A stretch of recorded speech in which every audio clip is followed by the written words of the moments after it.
The Seminole Headlines 93.3 Real Talk Radio Warchant TV begins right now, and away we go. First ACC game of the year, short week on the road, Charlottesville, Virginia. Irish fell Corey Clark alongside, and we begin by saying, yay, sausage! It's nice to have Corey back in the house. Feels good. Missed you last week. How was it? It must have been a weird dynamic without me. I don't know how we did it. It was kind of like just a grieving session. We all just sat around. I was going to say, the chat must have been empty. Yeah, we just shared Corey stories. But Register Sausage was here. They're always here. Yeah, they're omnipresent. For comfort. Yeah. I mean, not this, more for celebratory reasons this year. It's not the pity sausage. No, I meant for last week, the morning. Oh, not having Corey. Yeah, we still had sausage. All right, well, that's fair. But if you go registermeats.com, that's the website. Ever expanding footprint. And I'm starting to now, they did that trial run at Costco a few weeks ago that was wildly successful. They sold out in like record time. All the register sausage they brought, they sold out like in basically like a day and a half. And I think it was a successful test. So Costco, let's go. Let's go. Let's get screwing around, or we'll go to Sam's. Because that's one thing Registers has. You've got the big packs. You've got the family packs. You don't have to just get the one thing that's got 3 sausages or whatever. No, you get a grown man's pack. Exactly. Or a grown woman's pack. Of course. We're not discriminating. Sure. But registermeats.com is the website. If you're not in this part of the country, you can go to their website. They'll have it delivered to you, and it comes fresh in a thing with ice. And it's can't ask for better sausage. It's premium pork sausage. The kids have gotten spoiled. I started making those breakfast sausage links, those little ones, and man, now they're like, Dad, what gives? When I give them a bagel or something, they're like, what is this? What are we doing? So did they throw it at you or throw it on the floor? No, I still backhand them. Oh, right there, yeah. We're not doing all that. No. But no, they get depressed. I can see the forlorn look on their face as they walk out the door. Like Clark's like, the phrase is not "yay bagel." Yeah, exactly right. Just throws it at the dogs. Yeah, no. So thanks to Register Sausage, we don't do without in the Cameron household anymore. We're good to go. Each morning. All right, I'm excited. Not because of what just happened. Obviously, Florida State dominated an inferior foe again. But this is a team that won us over the very first game of the season by the way they played, and of course the result was awesome. And ever since then, you've kind of thought, I can't wait for the next challenge. So finally, we get to step it up here. It's cool to watch a gazillion points scored and yards gained at will. And, there's little things to work on each week, no matter what. But I'm really interested to see how this group handles being on the road, first ACC game. This quarterback from Virginia is not a bad player. They got a star wide receiver and a special team stud. So there's some things here. There's some meat on the bone this week, boys. Aren't you excited? Yeah, you want to see what they look like on the road. I'm excited to see that because, look, man, this season will be, in my opinion, will be dictated by what they do on the road. I know Florida and Clemson don't look great. It's still Florida and Clemson, and they'll probably be up for that game. If you struggle – look, Virginia is going to be one of the better offenses they face, but if you struggle in Charlottesville in that environment, even if it's raucous for Charlottesville, then that doesn't bode well maybe later on in the season when you're at Death Valley and you're in the swamp, because those fans will care and they'll be out for blood, especially if you're playing for something. Now, their teams might not be very good. So but the beauty, and I just wrote about this, you can find it on Warchant here soon, I would imagine, is this offense, I know this is their first road game together. All these dudes have been in college football forever. Mm-hmm. They're not going to be like, you wouldn't think they'd be shivering and nervous about playing in Scott Stadium. Or not even worrying about nerves, but just knowing what the key is to communicating on the road. Because again, that's something that they simulate it. Listen, they do it in practice.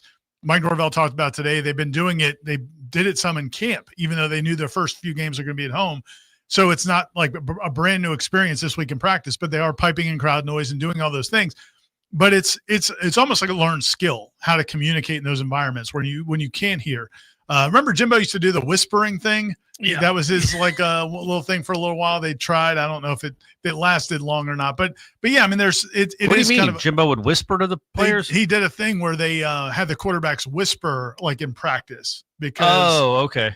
Because I was just thinking about Jimbo whispering. Like, EJ, come on, man, you can do better than that. He's also starting an ASMR channel, Jimbo Fisher. Yeah. But yeah, no, it is kind of a learned skill. And so, but to your point, yeah, man, across that offensive line, all those dudes have played in hostile environments. quarterback, Tommy Castlehouse. Although I would say I don't know that Boston College was getting a lot of raucous environments when they went on the road. I don't know. I would guess the one he played in last year here was probably the loudest. And that was not very loud. It was not for full, very long. Not after our man threw it off the bricks. So that's what I'm saying. Like, so it may be a little bit of a new experience for him, but I think, Squirrel White clearly has played in hostile environments. Deuce Robinson has. But, I think maybe for Tommy, it may be a little bit of a new experience. Getting a full-throated response from an opposing packed stadium, that probably has never happened to him before. Well, I think, too, just dealing with your emotions of the moment when things begin to go south, if they go south. We'll see. Florida State could go out there and beat Virginia 60-7. But more likely is that they find a little bit more adversity this go-around than they have certainly these last two games. And how do you handle that? How do you handle it when something doesn't go well and the place is going nuts in response to that failure or that moment? A lot of guys begin to panic a little bit. I just don't think I'll see that this week on Friday. I think they'll probably handle it pretty well. I think for the reasons that you guys just laid out, this is a veteran club with a lot of people that have played a ton of football. They're not going into Death Valley. I mean, we've all been up to Charlottesville. It can only get so crazy. They ought to be able to handle it. And I mean, you already saw the way they handled the emotions of the Alabama game. Even some of the young guys like Usman Croman, some of those guys didn't seem fazed by that. The young defensive players, Mandrell Desir. I mean, those guys played. It's a mature team. I don't know if there's a person you can point to or a position group you can point to, or just the fact that they've got so many older dudes. But we mentioned this a little bit last night in the Smash last night. Like, it's this team, it just seems like it's got a great mix of veteran presence and a professional mindset. And it's just permeates even when you talk to the younger guys. I mean, Javen Boggs has it. Cromwell has it. It's not just the older dudes, but I think it's because you have so many older dudes, they kind of set the tone. And it's on both sides of the ball. I wonder how much Gus plays into that too, just on the offensive side of the ball. Because, I mean, you talk about having like a pro OC. Like, I can't imagine. He has to be like what an NFL OC is. Like, no nonsense. Come in here. Let's meet. Let's talk about what we're going to do. I don't think he's a rile you up kind of guy. He's also not going to get panicked if you have a bad play or a bad series. I just think, again, you talk about a grown-up or a mature guy in the room. Gus has seen it all, man. He's been doing this. He was playing in those hostile Arkansas high school stadiums 25 years ago, and then he moved to Tulsa in Arkansas. Then he was in the SEC for 10 or 12 years. I just think nothing will faze him either, and he knows his offense can travel. Right. And when you have a quarterback that, if he's 100% healthy or close to it, get out of jail free card sometimes. Even if the play doesn't go well, it's 3rd and 8. He can get you a first down just on his sheer athleticism. Can get you a first down. That's always good to have on the road too. I think what I'm more interested in, and that will matter, obviously, how you play on both sides of the ball will, but I want to see how this defense handles a quarterback that can move around, make plays, and keeps his eyes downfield. And Mike talked about that today and the availability. And I do think when you go back and start to watch Virginia, which I just started to do this week, because otherwise I hadn't really paid attention to them, you start to see that there are some pieces there that can make plays. And so you realize that, all right, so let's say Florida State's the much better team. But they really haven't had to worry too much, especially these last 2 weeks, that the game was ever going to be in the balance. So what if we're in the second quarter and Virginia scored a couple touchdowns? Yeah. We haven't seen that as of late, right? So how do they adjust? How do they handle that? I am intrigued to see how this defensive line plays against this offensive line. It's a little banged up for Virginia. If you look at who their starters were before the year and where they're at now, I do think there's an advantage there for Florida State. We'll see. It's certainly they showed up against an Alabama offensive line that was so well thought of. You'd like to believe they'll be able to handle this.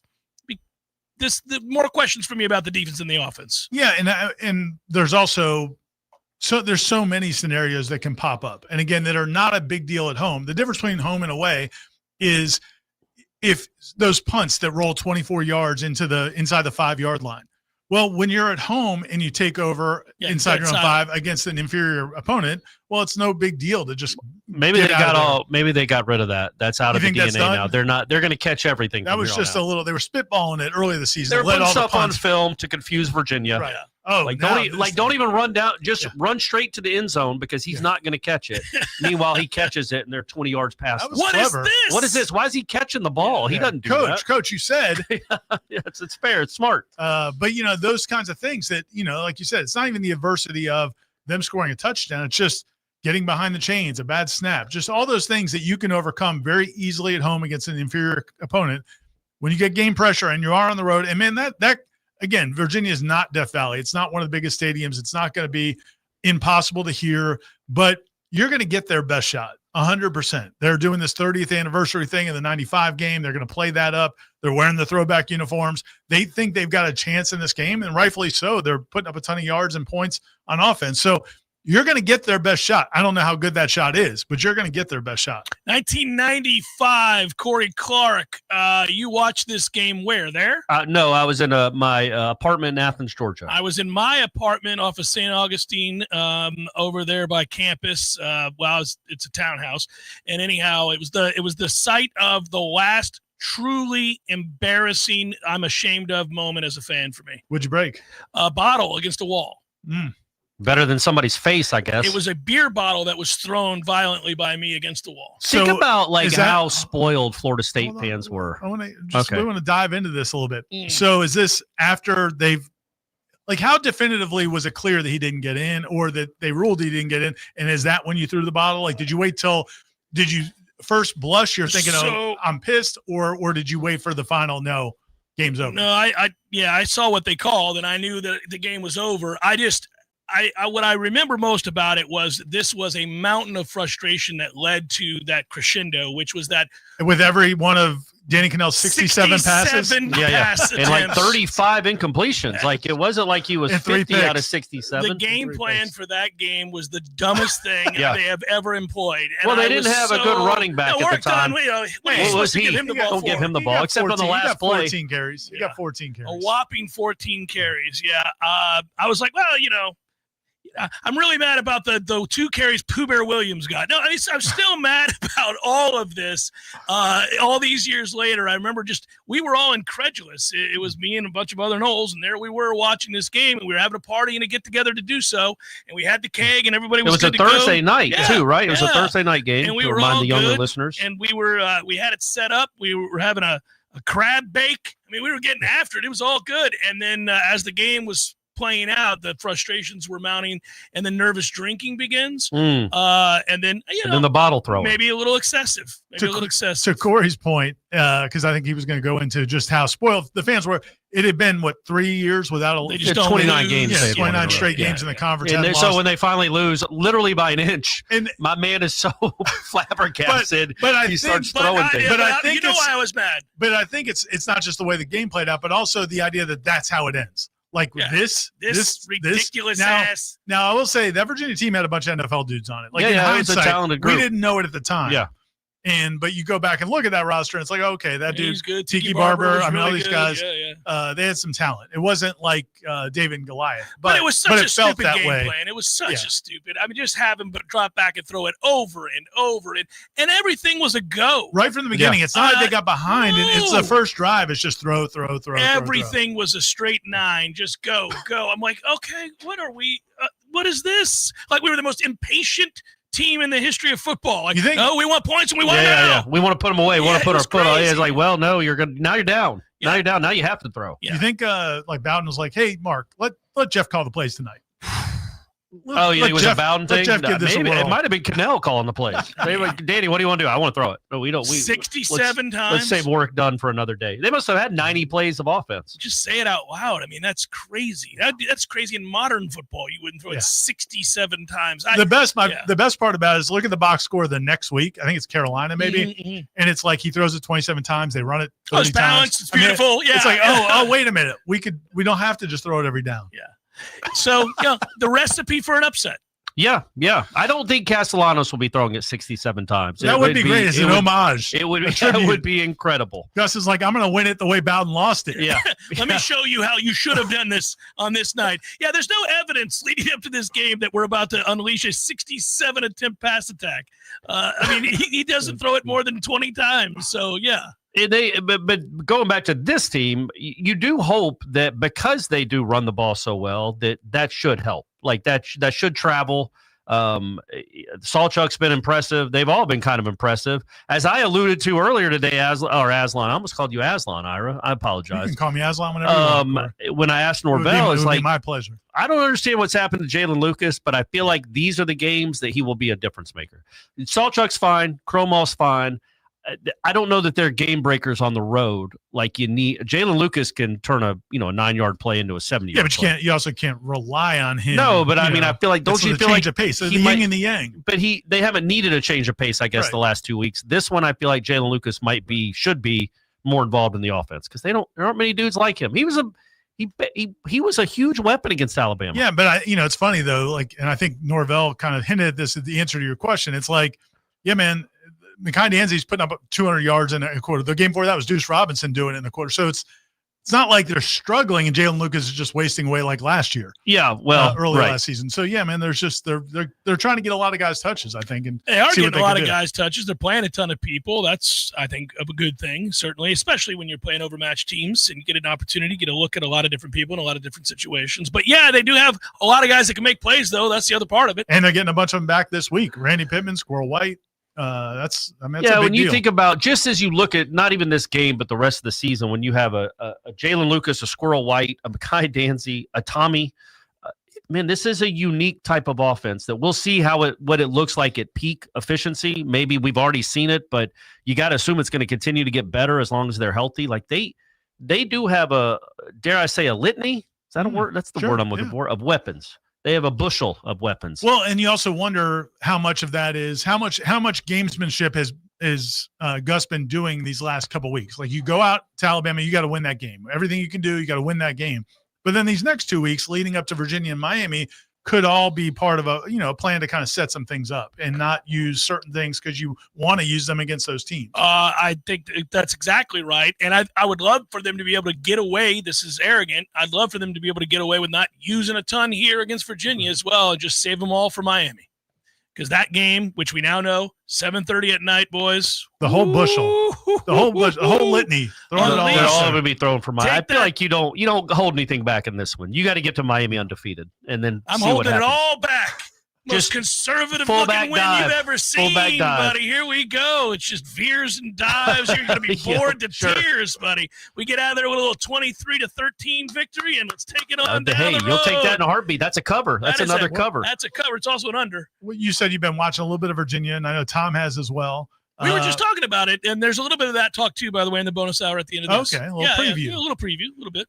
I am curious. What do you got? What are your guys' thoughts about the defense and how they're going to match up? Because Virginia's offense is legit. I mean, it's not number 11 in the country or whatever the total offense says. By the way, we need to talk about Fremrau at some point today. Also, is Fremrau going south on me now? Here's the thing. I don't understand how it works. So according to Fremrau, the FEI for Florida State's offense, the advanced metrics, like 45th in the country. Mm-hmm. It's okay, fine. They have not played great competition, but what else could they have done? Yeah, they scored every time they had the ball. What is he looking for? Empty position. He may not be counting the one game. He may not be counting. You're right. They're only getting counted. They're only getting counted for two. So there's that. But still, they scored all but 2 possessions. A devastating interception. Yeah, well, that's devastating true. Interception. That's like Femrau's like, nope. Femrau is like, hey, I'm redlining this right here, boys. Yep, and they had to settle for a field goal right before half instead of putting that in. I do think that's inefficient. Well, but I do think what's interesting about this game for both teams offensively is neither one's done any. I mean, Florida State looked good against Alabama. They did. But since that game, they haven't played anybody, and I don't think that Virginia's offense looked great against good defenses. So they haven't faced a good defense, right?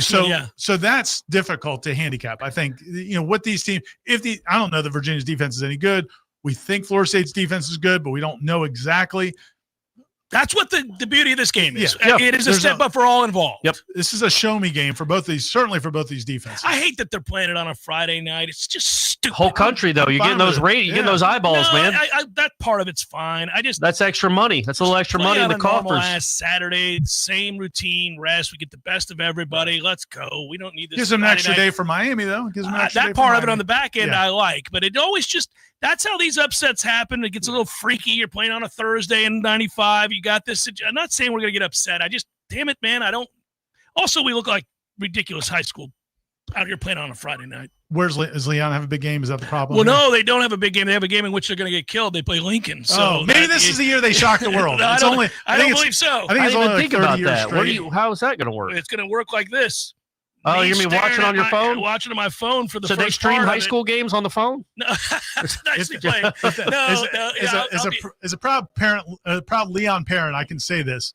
Bryce would understand if you don't go to that game. I'm going to the game. I've never missed a game. I just got done driving to Port St. Joe. I'm not going to miss this one. It's a senior year, too. When it's 28-0 in the first quarter, I think you're allowed to. I think Bryce would be fine if you go take it to the car. Lions, don't listen to this. You just called for the upset. I'm trying to motivate them. Okay. I'm trying to get the Lions fired up. Well, they're playing well right now. They're 2-2. They're hanging in there, but this is a little step up. Step up in competition. Little step up. Should be interesting. Seminole Headlines, 93.3 Real Talk Radio, Warchant TV continues in a moment. Picture this. It's midnight and you're lying in bed, scrolling through this new website you found, hitting the add to cart button on that item you've been looking for. After 15 minutes, you decide you've done enough damage to your wallet and decide to check out. But you remember that your wallet or credit card is in the living room and you don't want to get out of bed to go get it. Just as you're getting ready to abandon your cart, that's when you see it. That purple shop button. That shop button that has all of your payment and shipping information saved, saving you time while you stay warm in your bed. That's Shopify. And there's a reason so many businesses sell with it, because Shopify makes everything easier, from checkout to creating your own storefront. Shopify is the commerce platform behind 10% of all e-commerce in the U.S., from household names like Mattel and Seminole Headlines to brands just getting started. Shopify gives you that leg up from day one with hundreds of beautiful, ready-to-go templates to express your brand style and forget about all the code. Tackle all those important tasks in one place, from inventory to payments to analytics and more. Spread your brand's word with built-in marketing and email tools to find and keep new customers. And did I mention that iconic purple Shop Pay button that's used by millions of businesses around the world? It's why Shopify has the best converting checkout on the planet. Your customers already love it. If you want to see less carts being abandoned, it's time for you to head over to Shopify. Sign up for your $1 per month trial and start selling today at shopify.com/warchant. Go to shopify.com/warchant. Shopify.com/warchant. What you love and they'll make it happen. From designing custom draperies and Roman shades to color matching your blinds and shutters. I'm Gary, the local owner of Budget Blinds Tallahassee, where you get beautiful style and expert service for any budget. Call 668-4835 for a free consultation online at budgetblinds.com/Tallahassee. Some men follow the crowd. Others take the long way, the wayward way. At thewaywardgent.com, we've curated the gear, gadgets, and grit every respectable man needs, from the fairway to the fire pit. We've identified the top-rated Amazon finds, so you don't have to. No fluff, just the good stuff. Visit thewaywardgent.com for the man who's not afraid to live a little off course. Thewaywardgent.com. Looking to upgrade your backyard, your business, or even your life? Then you've got to check out Southeast Portable Buildings right here in Tallahassee. That's right. Southeast Portable Buildings has everything: sheds, cabins, carports, and now beautiful decks to go with them. Imagine a brand new storage building and a deck out front. Perfect for that morning coffee or for your family gatherings. Need something custom? No problem. They'll work with you to find exactly what fits your needs, big or small, simple or stylish. And with easy financing options, you can make your dream space happen sooner than you think. Southeast Portable Buildings, where you're not just getting a building, you're getting a lifestyle upgrade. Give our friends a call today, 850-580-6400. That's 850-580-6400. Southeast Portable Buildings. Big buildings. Big decks. Big dreams. Southeast Portable Buildings on West Tennessee Street, just north of Capitol Circle in Tallahassee. Life is stressful. Dinner shouldn't be. That motto is why Register Sausage has been doing business in the Florida Panhandle and Lower Alabama for over 75 years. A proud sponsor of Seminole Headlines, Register Sausage always provides the best Southern smoked sausage to over 140 grocery stores and restaurants throughout the Southeast. Headliners have discovered the Register's difference. You can too. To find a store that carries Registers near you or to buy directly, head to registermeats.com. That's registermeats.com.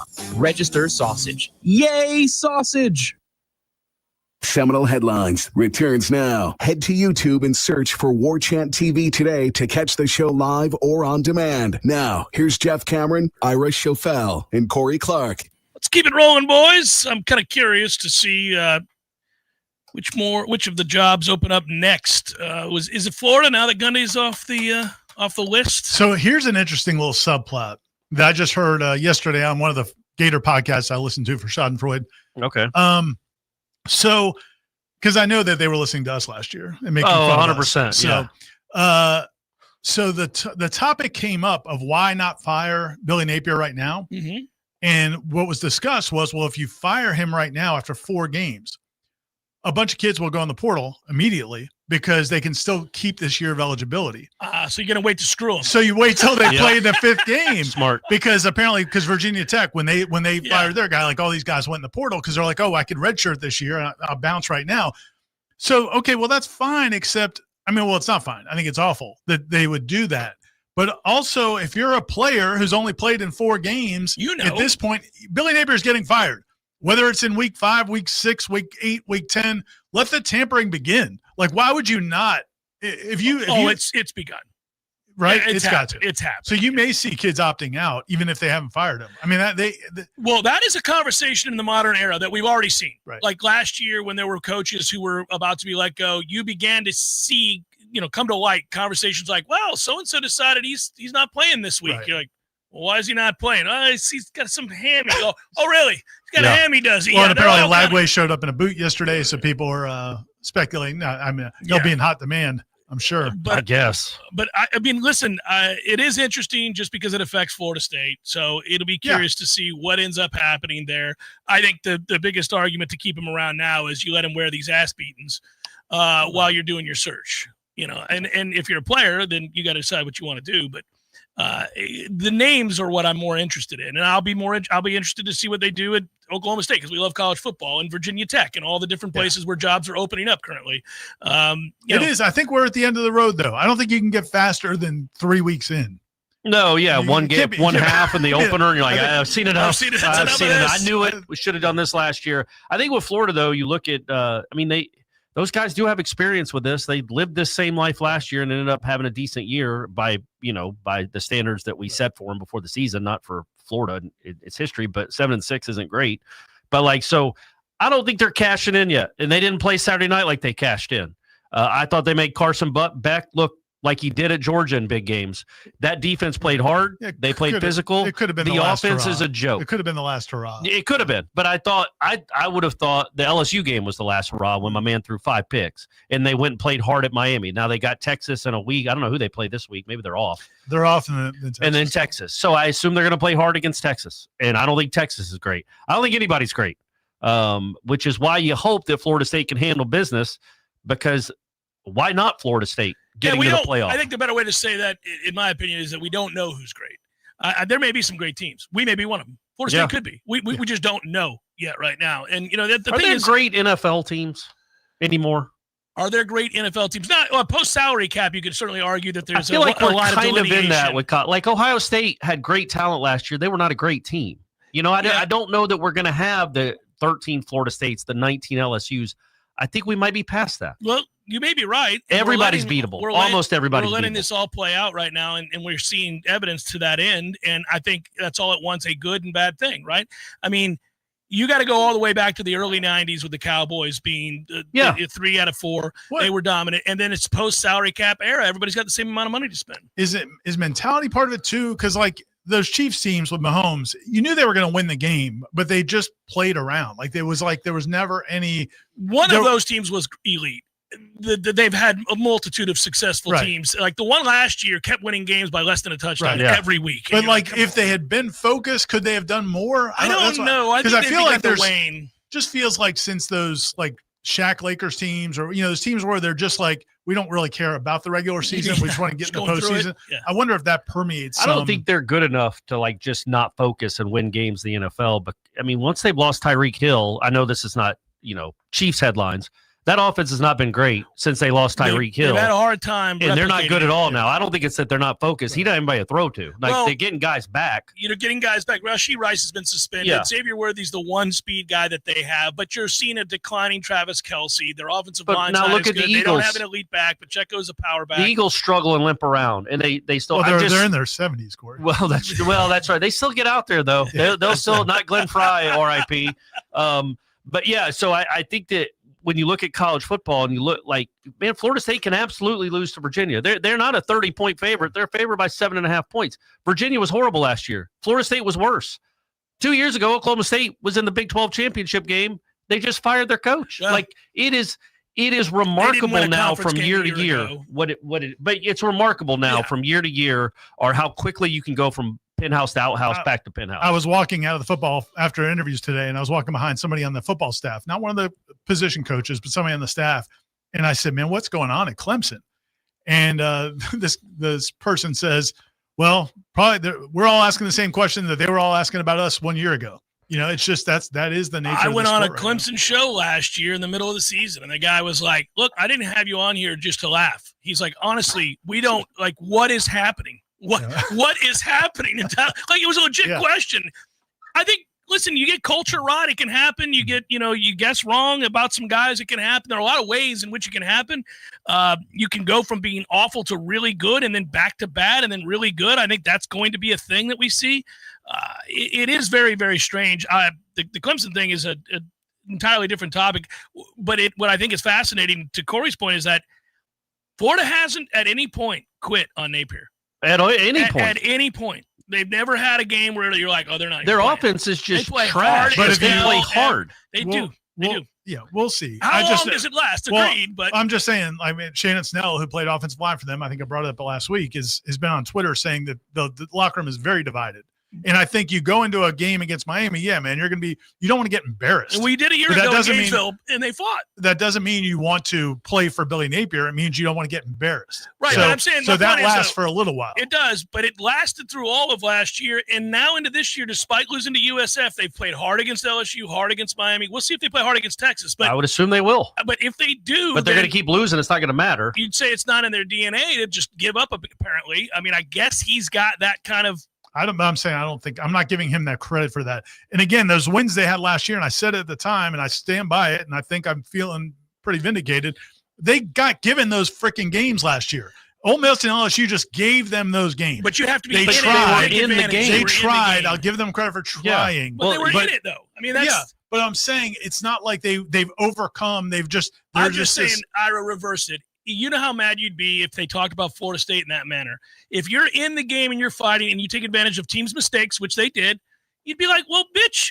No, I'm not saying you don't get credit for it. I just don't give this coach this credit as this guy that's just led David through this. It doesn't matter if you give him credit or not. He's gone at the end of the year. What we're saying is that, man, they're going to play. There's a chance they play hard against Florida State, even if he's gone. Sometimes it doesn't happen, though. Yeah. Every other year they face an interim coach when they're facing the team from Gainesville. So it is in this day and age, it's at least those guys do play hard, and I do think they'll play hard against Texas. No, they may not, though. So they might just cave in. At some point, there is a breaking point. At some point, you would think, cave. And I will concede that could happen. I definitely don't expect it to happen at Clemson. We make fun of that guy all the time for good reason.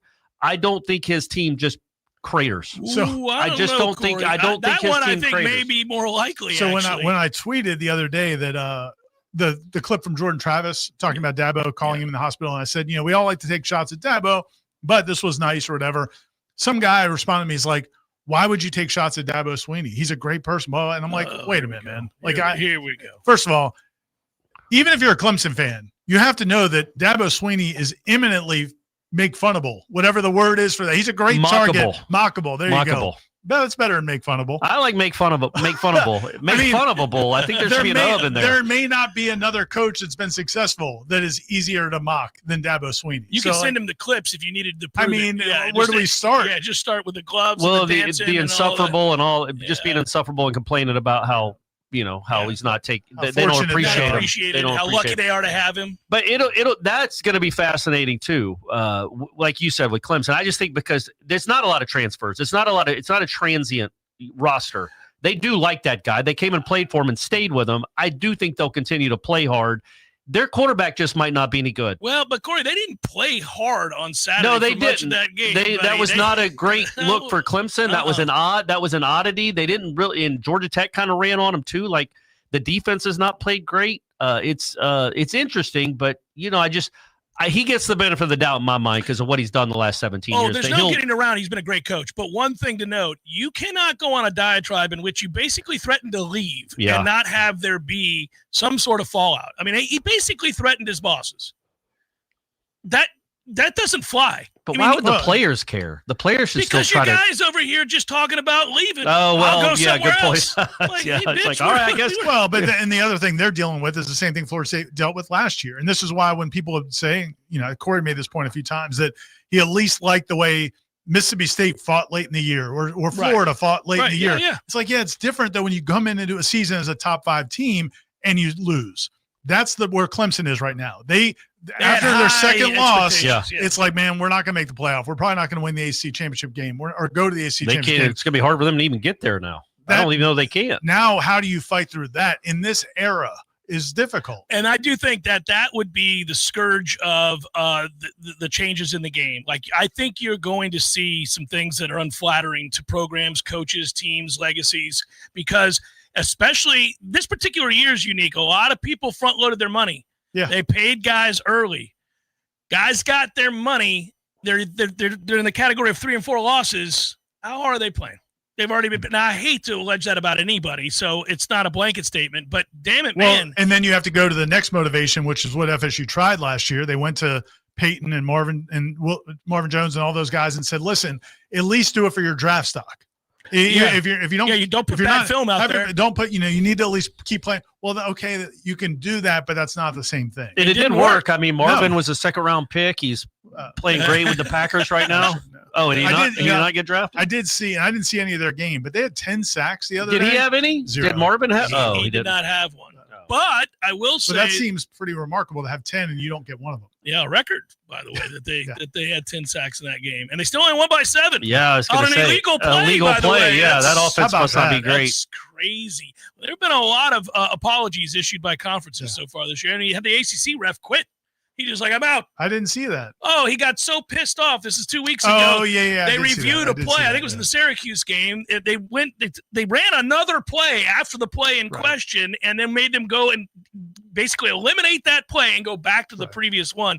He's like, I'm done. I'm done with you guys, because he was mad at the review process. So he walked off the field? He quit. He's not in the game. At the end of it, he said, I'm it. I'm retiring. I'm out. This is nonsense. Nice. I wish more referees would do that publicly. Isn't that what they did in the East Texas A&M game when Castellanos the targeting? Like, I think they ran another play or tried to run another play, maybe got a false start or something. Yeah, they got a false start, and then they went back and checked. I don't understand how you can do that. Hey, man, don't worry about it, Ira. Don't worry about it. Because it's the same thing. Why don't you quit asking questions is what you can do. What's going on? I'm not standing for this. Yeah. No, but it was absurd, and it's often absurd. When we watch how this thing plays out, I'm like, man, we can't be 2 plays removed from this play. Hey, I've got to go, by the way. I've got a question before we go to break. We're about to go to break? We are. Would you, if you lost this game on Friday, not great, I get it. Still huge against Miami. And if you beat Miami, kind of washes that away. Yeah. You know what I mean? Maybe. Like, if you had to take, you could take 1-1 in this stretch. And if you did go 1-1 in this stretch, you damn sure want to win the one next Saturday, then you want to win this one on Friday. There's no doubt what you prefer, but I will say that you do not want to put yourself up against it. Yeah, which means the rest of you're trying to make a college football playoff. Yeah, sure. You want to get to the playoff. Right. I'm saying, but if you're going to get to the playoff and you're going to go 1-1 in this stretch, I feel like losing at Virginia on a Friday night when we're looking at things in December and then beating Miami after you've already beaten Alabama, that's a bigger deal. And you're in a better position. I deny the premise. All right. I just feel like you'd rather beat Miami than Virginia. You're suggesting that you have to go 1-1. No. I'm not suggesting that. I'm saying if you did go 1-1, which would you prefer? Which route would you prefer? I don't ever want to lose to Miami. Yeah. Yeah, I'd lose to Virginia. They'd be able to celebrate again 30 years from now that they have their other big win against I was going to say the 2 biggest moments in Virginia football history. Seminole Headlines, 93.3 Real Talk Radio. Warchant TV continues in a moment. Your local news now. One person was shot and another person was taken into custody after a shooting occurred Monday at FPL Foods in Thomasville. In a social media post just after 4 p.m. Monday, the police department said officers were on the scene at FPL Foods in the area of Roseway Drive due to a shooting. One man was shot and taken to Archbold Memorial Hospital for treatment. Officers said the suspect, who police have not publicly identified, is in custody. The shooting was an employee altercation in the parking lot of FPL. This is an active and ongoing investigation. The Tallahassee Police Department has increased the number of patrols at all parks in Tallahassee following a knife incident at Cascades Park that injured 2 and left the suspect dead last week. TPD is also asking neighbors if they see something to report it. Park opening times can be found on the City of Tallahassee website, with most being sunrise to sunset, except those with lighted facilities. This is Rachel Anay with your Real Talk 93.3 Local News Update, brought to you by Macklemore Systems, Tallahassee's go-to Mac store. Check them out online at McLemoreSystems.com. This is meteorologist Paul Trombley with your Real Talk 93.3 weather update. Slight chance of thunderstorms this afternoon. Otherwise, sunshine mixed with clouds at times. Highs level off around 93. Southeasterly winds 5 to 10 miles per hour. Mainly clear skies tonight. Lows level off around 71. Highs level off around 94 tomorrow. Mainly sunny. This report is brought to you by the Lawn Johns. For all your landscaping and lawn care needs, visit thelawnjohns.com. Right now, it's 87 degrees. God gave us two ends, one to think with and one to sit on. Success in life depends on which one you use. Heads, you win. Tails, you lose. Hi, I'm Rick Hughes, host of The Flatline. Heard every Sunday morning here at 7:30 a.m. on Real Talk 93.3 Tallahassee Real Talk Station. Come join me 30 minutes of motivation, inspiration, and some education as I seek to reveal God's plan by teaching 10 unique problem-solving devices. Every Sunday morning, 7:30 a.m., 93.3 Real Talk Tallahassee.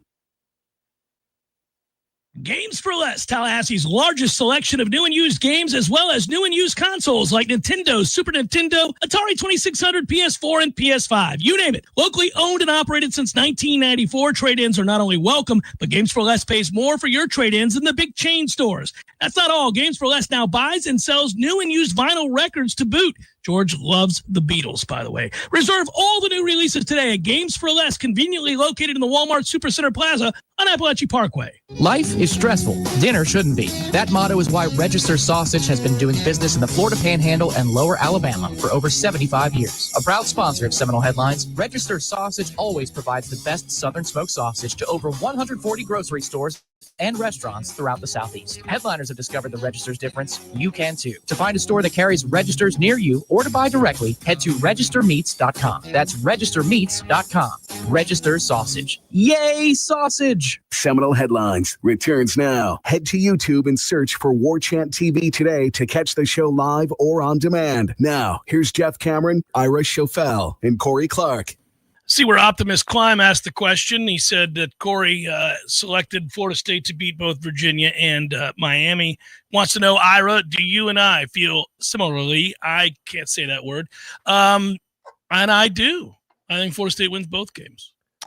Yeah, I definitely feel really good about their chances of Virginia. I do think they're going to win that game.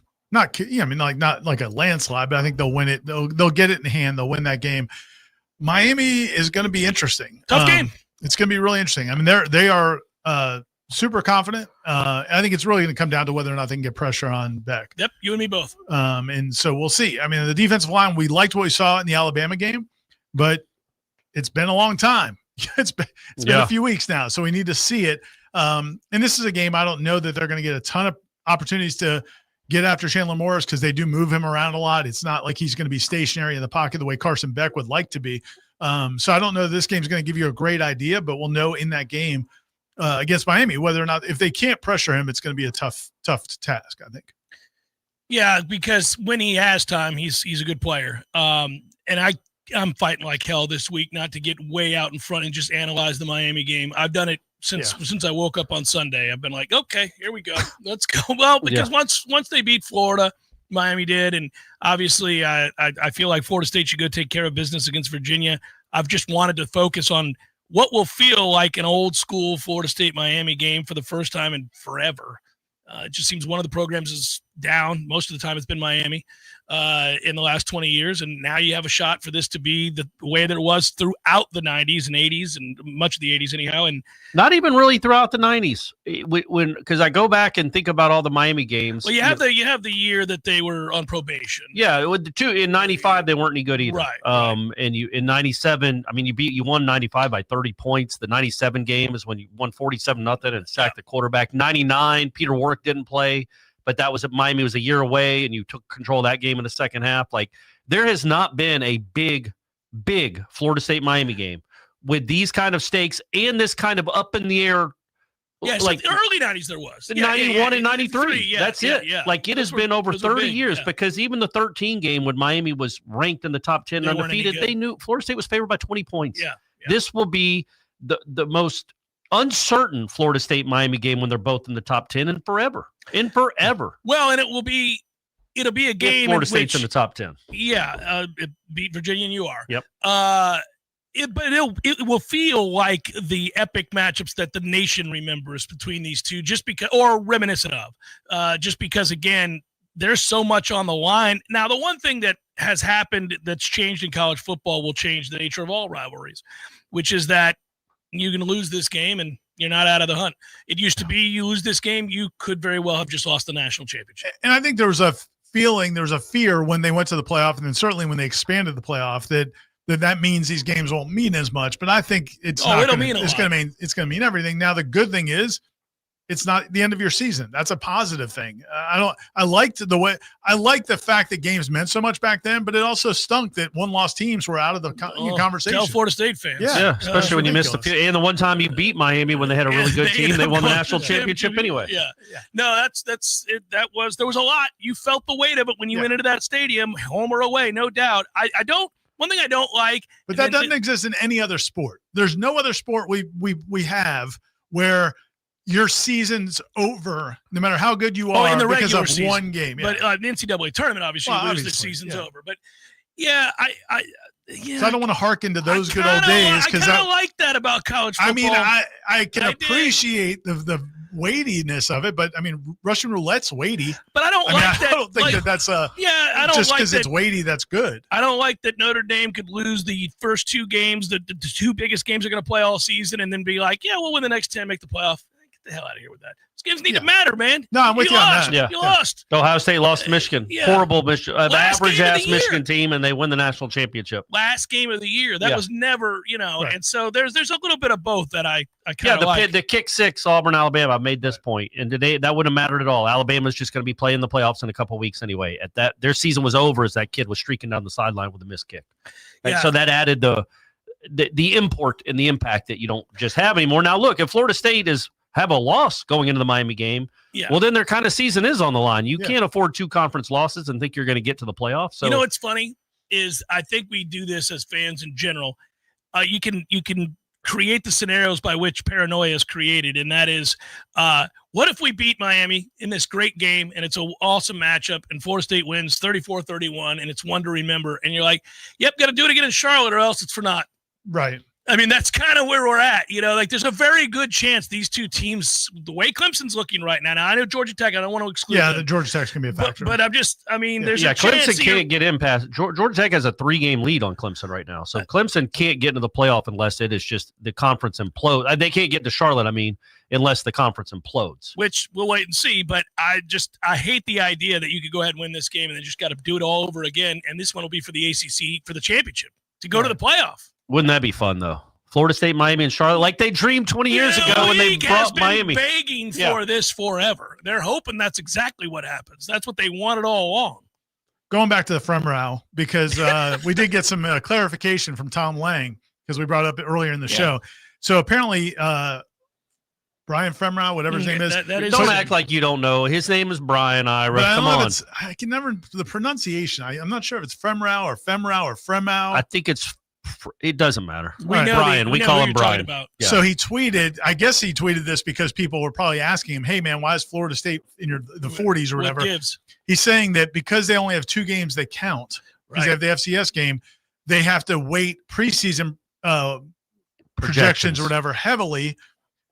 So because of that, the preseason expectations were so low that that's what drags them down.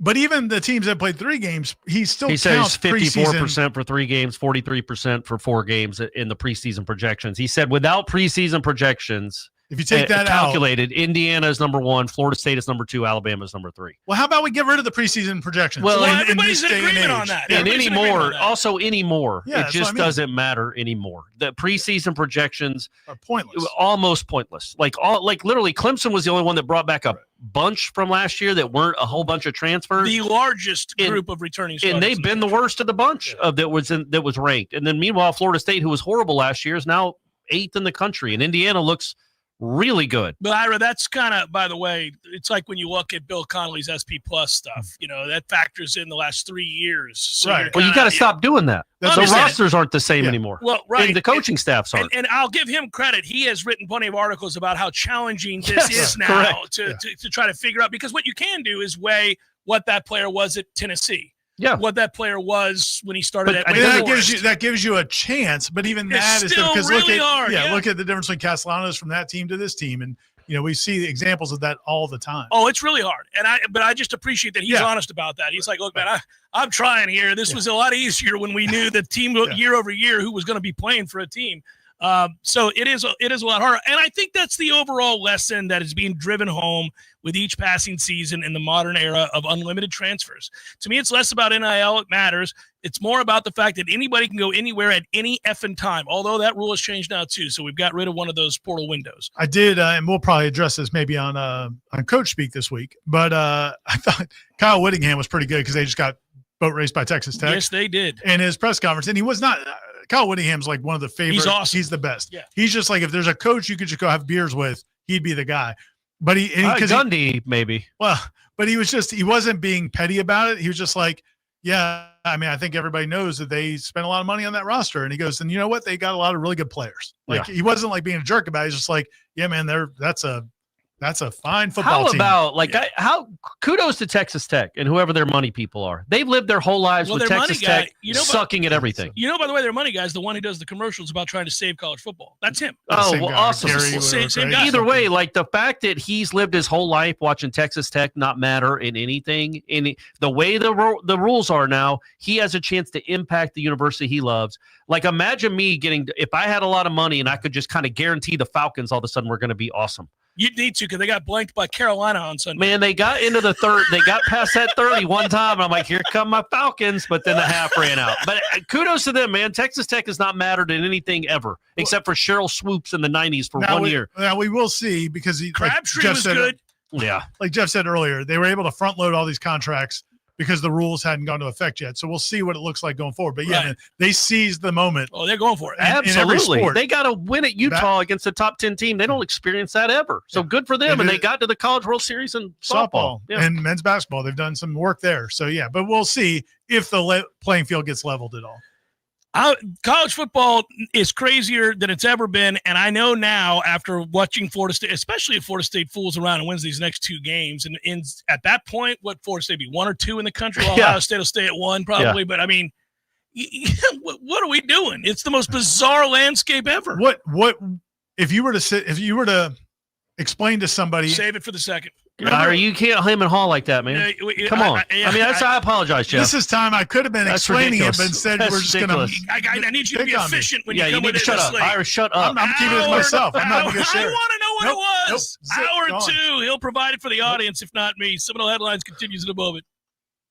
Everybody, this is Shannon Young with Cross Country Mortgage. Been in the industry now for 22 years. I just made the move over to the nation's largest retail lender, Cross Country Mortgage, here to serve you in 7 states, including Florida, Georgia, Alabama, the Carolinas, Tennessee, and the state of Texas. Here to offer better service, better rates, and if you were thinking about buying, or if you've been on the fence and been waiting to call me, now is the time. You can still find me at loansforknowles.com.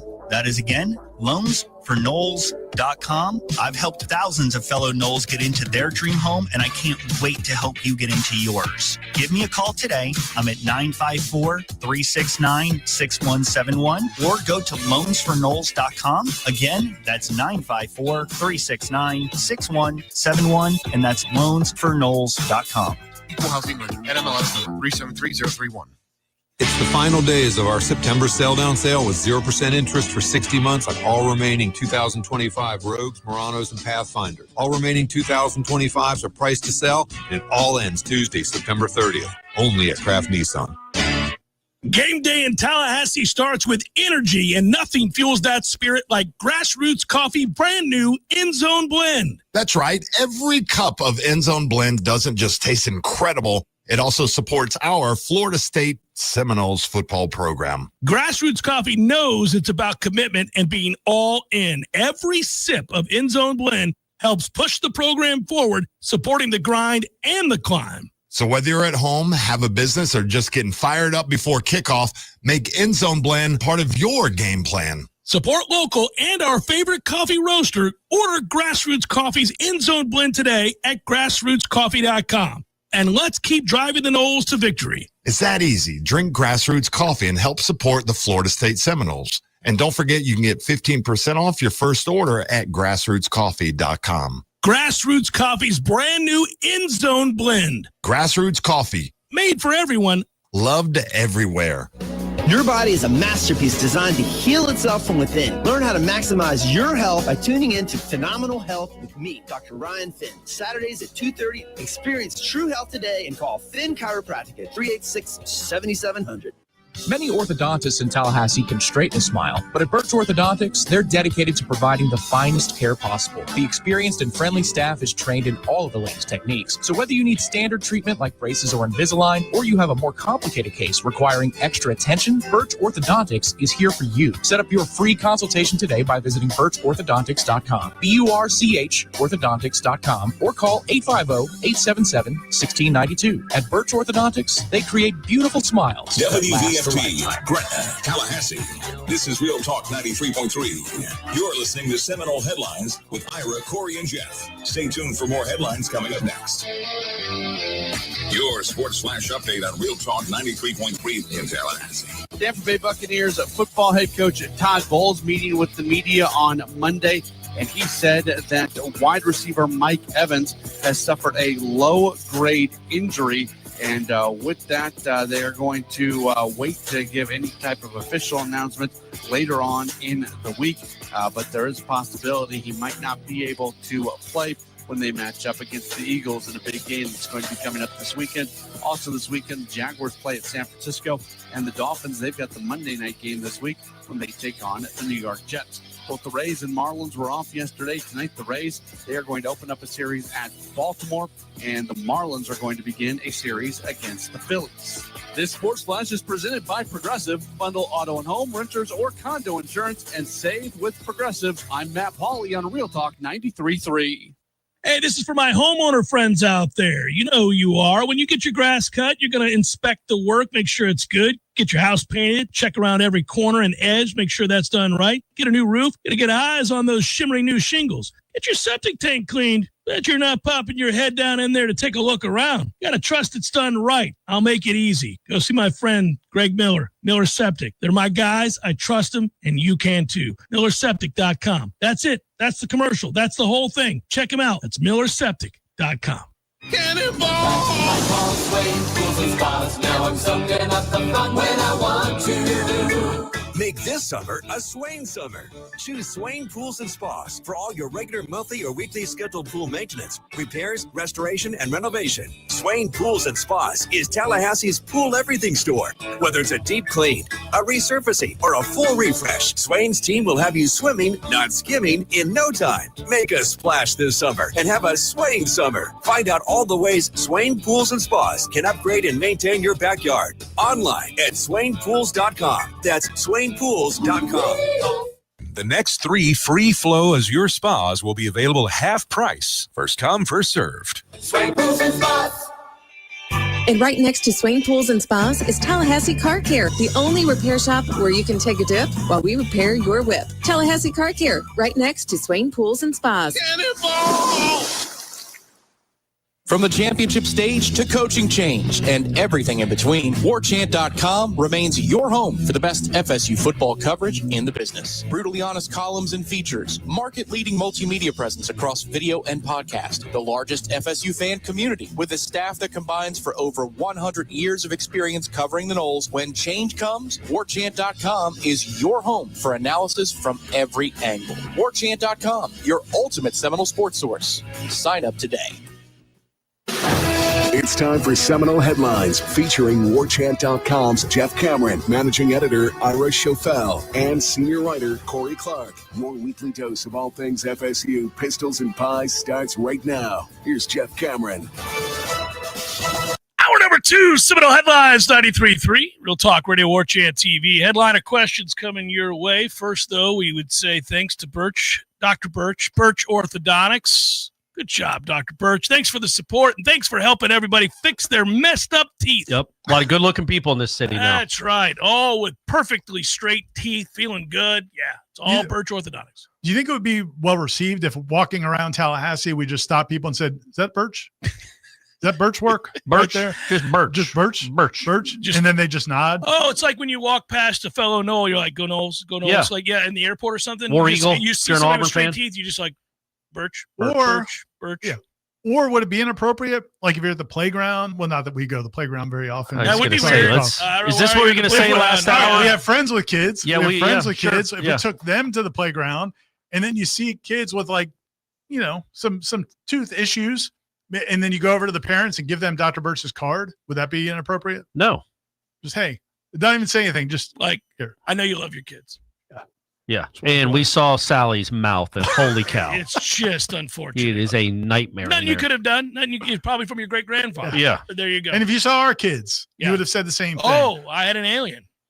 And we fixed his teeth. Yeah. But we're going to figure all that out. What's appropriate? Yeah. What's all, look, it's all in the best interest. We know how good of work Dr. Birch and her staff do at Birch Orthodontics. We just want to share the word, spread the love throughout the community and beyond, because it wouldn't be too much to fly your kids into Tallahassee. It is easy to get here. It's easy to get a direct flight to Tallahassee. So anywhere you are in the world, $40 round trip from anywhere. Yeah. So, as long as it's Charlotte or Atlanta. Keep that in mind. But if you're in Tallahassee, birchorthodontics.com is the website. Go set up free consultations. They handle difficult cases. They do payment plans. Great people. They do great work. You will not be disappointed if you go try out Dr. Birch. Coach B says, mull over this scenario. 11-1 FSU conference loss. Doesn't make the ACC championship game because Georgia Tech is undefeated. Does FSU make the playoff? Yay, sausage. Yes, at 11-1 they're in, for sure. And I feel like they'd probably be hosting a game. They're not going to be one of the top 4 seeds, but I think they'd be hosting a playoff game. Which would be cool awesome. as hell. How wild would that be? Oh, that'd be great. Yeah. So, they're in. Come and get some, Texas Tech. I think, because the challenge for some of these schools that are hosting is the students are already gone. So it can be a challenge to whether or not you can be able to fill the stadium for your playoff game. But I feel like the FSU student body, we've seen their way home. They'll come back. Baby. They'll come back. They'll make students the trip. even going to get playoff tickets? How's that work? It can't be the same. To do some allotment. It may not be as many, but they have to get What some. is the rule? Actually, I don't know. A good point. They have to get some. They can't have college football games and exclude the students.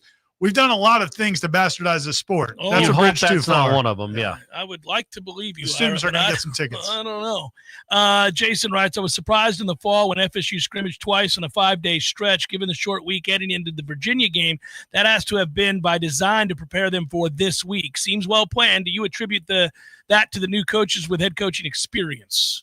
I don't. Yeah, I mean, it's possible. We never really got a great answer on why they did it the way they did it. Makes maybe sense. it's possible. They got to do it twice, right? Or is the Yeah. NC State game the NC State game might be after a bye. I'm not That's sure. a Friday night game Not too. sure. I don't think that you would have prepared for that short week by adding the physical duress of that amount of contact in a short period of time to mimic what's ahead. I think they were doing it to establish toughness. Yeah, I mean, who knows? And maybe that was part of it. But as far as the attribution of this coaching staff and who gets credit for what, I think, clearly Gus Malzahn has had an impact here on some of the decisions Norvell has made, but I also know that there are examples where Gus wanted to do things one way and Mike's like, no, this is the way I do it. So there's been some give and take there. And As Tony it White, should be. I'm sure, has his opinions as well. can only imagine that lunch that they had before the lunch in. Gus, you'll show up and you'll answer questions. Right. I'm not coming to that. You are. This is the way we do it. Right. Yep. Because he had the look of a was man not who a did not choice. want to be there, man. This is, you kind of have to do it. Dan says, can we throw a big, fat offensive lineman back there for punt returns like they do in practice for fun competitions, Think about it. He's going to concentrate like hell to catch that football. He won't be afraid of contact. And, heck, when he catches it, he falls forward for at least 5 yards before they can get him down. It's a thought. Corey's is not ruling anything out at this point. Anything is better than what's going on there. It's inexplicable. The one I feel like the one Saturday was the most inexplicable of the bunch because it landed over his head and he had plenty of time to back up 3 yards and catch it. That was a misread, Corey. It's like he can't track the ball. That was a misread. Okay, well, you have a lot of – it. Jalen Lucas is a great athlete and is going to make some really big plays as the season goes on. He already has, but maybe this isn't his bag, guys. Dude, quit forcing that. I'm blaming it on the coaches. We've seen too many different guys look not competent at fielding punts. Do you think it's on the because they one of Jimbo's best decisions in the 13 season, because they struggled with this the year before, was you don't need Rashad Green catching punts. He is a playmaker, but he can do that in the course of the offense. Go put Kenny Shaw back there, who could make some plays too, but he was not an incredible punt returner. Except for he caught everything. Right. Caught everything. So it's like they want to go make plays with the punt return. Just catch the ball. That's the play. Just catch the ball. You don't need somebody dynamic back there. And I'm not saying B.J. Gibson can't be dynamic. I feel like B.J. Gibson could be more of a natural maybe punt catcher. My theory is I just think that whoever's giving this advice, I think somebody on that staff is telling guys when they go out there to the field, no matter – if you're in doubt at all, don't let it hit you. What else could it be? How else can you explain the way they let everything bounce? It doesn't make any sense. So anyway, you know what I don't understand? We really quickly though, we were at practices for years. Yeah. We saw what they were teaching. I don't know. You're right. We couldn't hear the verbiage. So maybe the way that the coaches said it or something, I don't understand. And the thing, and again, they look great right now. This is not going to be a hyper-focused issue, but it is a problem. And it can cost you a game against a good team like Miami or a road game against Virginia for the reasons that you laid bare. What if you let it go and it rolls to your 2 and you can't hear? I mean, that's got to stop. Good teams, really good teams don't do this. I feel like, though, when you flip a coin, say you flip a coin 25 times in a row and it's heads each time. Yeah. The odds are you're going to start getting some tails. Just the way I know odds don't work that way. It's not how the odds work. But I mean, in your head, it's the same the next time. In your head, you're like, man, we're about to go on a run of some tails. Every time they let the ball bounce, it shoots towards their own end zone. And you feel like it's going to bounce eventually right or it's going to start bouncing back towards midfield. And it's going to go on a run of that where you're going to have a bunch of bounces back towards midfield. It's the football gods. And you're just waiting for the turn in your favor. More pragmatically, though, and we'll get to the next question. I do wonder, the reason I wonder why it still persists is, again, that was an edict from Mike Norvell in his opening press conference. He told everybody, you'll recognize how we play by the way we play special teams and how much he cared about special teams. Well, I mean, if I'm him, I'm mortified at this point. I'm pissed off. I'm like, I don't understand it. All right, no, gentlemen, we know about the Jeff Cameron Show PR firm. Should we have the Chauffeur First Question consultant who logs into every press conference to set the tone with a quality first question? Or maybe start with the Corey 5-part special. Yeah. Guys, do you want either one of those? So last week on the show, I explained that sometimes I like to ask the first question because I don't like the first question to be something that puts the subject on tilt. Right. Sometimes the question, if you're asking, hey, what's wrong with your offense after you just beat Florida? That exactly. Brian Kelly's not going to handle that well. Okay. So, and what about third downs? Yeah. And then the 5-part thing is just a tribute to you this week, who has been. I've been going after it. It's not normally my thing, but I went after it this week. With good reason. I can't even remember what the questions were, but they were great, obviously. Well, you wanted to know about Lucas, first of all. Yeah. And then you wanted to know about Tommy Castellanos, which, by the way, that wasn't a clear answer. That answer is not correct. I don't think he understood exactly what you were asking. So today, Corey asked, a lot of people have been wanting us to get clarification on whether or not Tommy Castellanos. I legitimately get asked it a bunch. At Corner Pocket, people be like, is Tommy a junior or a senior? The problem is, so you asked him, he's listed as a senior. You asked him, because the rule changed, could he get another year? And he thought you were talking about that 5-for-5 rule, which is there is a push to get no more red shirts. Everybody Right. just gets 5 years to play 5 years. You don't have to worry about red shirts anymore. Right. He thought that's what you were talking about. So he says, no new rule has been passed. The rule you were talking about was the rule where postseason games don't count towards a red shirt anymore. Which would have been his 5th game instead of Which his is, 4th. if you go back to UCF, he played 4 games during the regular season, then played 1 game in the postseason. That would be in the new rule, which was passed after that year, it wouldn't count. He can get that year back. He'd be a redshirt junior right now instead of a. And so the reason this has been a big debate is because we've told people that, he can appeal and get that, because usually when the NCAA passes rules, and there's a bunch of examples of it, when the NCAA passes a rule and then they can go back and grandfather in people that it didn't apply to, that if it happened before then. So I'm very confident if he applies for another year, they'll grandfather him in and he'll get it. But he wasn't addressing that. Now, if the 5 for 5 thing happens, but I didn't bring up 5 for 5. You just brought up the rule change. He thought you meant. I don't even think I brought up a rule change. I said if you gotten any clarification on if he'll be that's how I meant to phrase it. I didn't say 5 for 5 or anything. I know, but he took it I didn't even know what rule I was talking about. But he said the rule hasn't changed. Yeah. So, and that's I should have pushed back and be like, what rule? Well, and that's the problem. I could tell what was happening there, but I didn't want to, because what are we doing? Now we're going to have a debate with him about whether or not Tommy has. The point is, here's the point. They have not approached this yet, because you don't have to approach this yet like that. And I've seen this a dozen times probably through the years, where when there's a question about whether or not somebody can come back for another year, they don't rush to decide all that early in the year, because a lot of things can happen between now and then. Now, if it's later this year, I think Tommy probably thinks he's going to go to the NFL. So it may not be something he's even considering right now. He mentioned that the other day in the post-game press conference. He said something about, why he came to Florida State was to have a great year, but then also prepare him for the NFL. So I know that's in his mindset. Well, later in the year, he may get feedback where it's like, oh no, man, you might want to stay in college. Your year of NIL money at Florida State's going to be a lot more than you can maybe make as whatever round pick. So again, these things, they don't have to be decided now. The fans want to know now, can Tommy stay next year? It's just not going to be resolved right now. They're not even worrying about it until later in the season.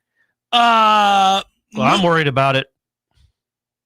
You're worried about it right now? I want to. If he's this guy, next time you have a question for Coach, I'm sure he'll love it if you do it again. There's not. I guess my point is there's not a deadline. There's not like if they don't put in the paperwork now, they're not going to get him. Right. So there's no point. There's no.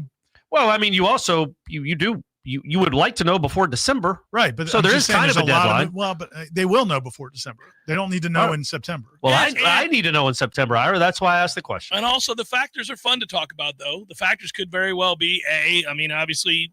I agree, Ira. He may hear some news that he doesn't like, which means it would be more lucrative for him to come back. B, and I'm not disparaging him. I mean, there's a lot of football to be played. They may not want him back. They may think so much of Sperry that they're ready to move on. Right. There are a lot of things that could come into play here. Mookie writes, am I wrong in thinking this Virginia game can primarily rest on the shoulders of D-Jax? With Virginia's center out, if Six just looks in the mirror and realizes I'm 6'6", 330, he can wreck this game and lead to a rocking chair W. What say you, gents? My first thought on that is that if their center is out, that guarantees he's going to be double teamed quite a bit. They're not going to trust their backup center to handle Daryl Jackson. He was probably going to be anyway. And he was going to be anyway, but now it's like imperative. We're not leaving you one-on-one with that guy. So Six eats up 2 blockers. It's what the other guys do, right? Don't you think? For the most part, yeah. I mean, that's the thing. I still think they're, it's just the nature of that position. People want him to be a guy that's making a bunch of big plays every game. That's just not really going to happen. That's not really what that position is. I mean, you'll get some plays, but it's not going to be a lot of them. Because especially he is 3 down linemen, which is what you normally have. It's tough to make plays as a nose. He's doing his job if you look at the final stat line and somebody's unable to run the ball and he only has a couple tackles. Yeah, and things are bouncing outside. And everybody else is getting credit for that's how that works. Click Seymour. Okay, Sean, I'll do it. I don't love this. Come on. It's your Facebook Seymour. people. Seymour. Gentlemen. Y'all didn't have any Facebook last week, huh? No, we didn't. Oh, imagine that. I apologize, guys. I should have asked anyway. First time writing in, but a long time listener. I just got back from an Alaskan cruise where there was no register sausage. Is there anything I can do or can't do to the meat manager on international waters? That's a good question. You could throw them overboard for sure. We don't advocate that, but if things break the wrong way, you're allowed to push people overboards in international waters. But right? through the years, we've told Ben to eschue the Alaskan market. Yeah, because we don't think it's safe. Serial killers. We don't think it's safe. Yeah, we just don't think it's safe. So it's partly our fault. But they should be on. They should have registers on like the cruises, Royal Caribbean. Yeah, that's next. Yeah, that's next. Yeah. We can't conquer the world all at the same time. You got to slowly build it to something. Get it on trains, I guess, first. Sean, right. Or the Greyhound buses in America, guys. Hey, cooking up sausage in the bathroom. I don't know if we're not doing registers. We're not ready for that? No. Not a good look for us at registers. Yeah, they can get some. Any of you ever take a long jerky. Bus trip in your life? The Greyhound? Yeah. Yeah, I've done it Did twice. You go from Gainesville to Miami? Gainesville to here. No, I mean that's not long. You're in the same state, like a trip. Like, have you ever gone like on a vacation or a long trip on a bus? Yeah. Who's ever done that? People do that. People go from like tough times, but yeah. A vacation. I don't Well, think maybe Greyhound's not going to get a lot of vacations. maybe not a vacation. You're right, but a trip to go see family Hey, or let's go get the family. We have all suitcases and we're on the Greyhound. People aren't just going from Gainesville to Tallahassee. They might be going from Gainesville to New Orleans. For sure. Have you done that? No. Vacation was the wrong word.